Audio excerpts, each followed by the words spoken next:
اعوذ باللہ من الشیطان الرجیم، بسم اللہ الرحمن الرحیم۔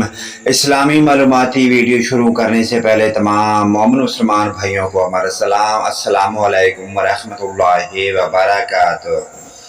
سوال: توحید کے ثبوت میں کون سی دلیل ہے؟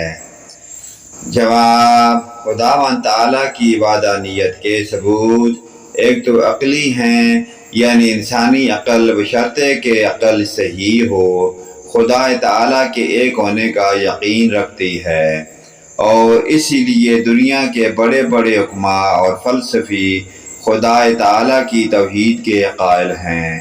دوسرے وہ ہیں جن کو قرآن کریم نے بتایا ہے۔ سوال: توحید الہی پر قرآنی دلیل کیا ہے؟ جواب: قرآن کریم کی متعدد آیات کریمہ خدا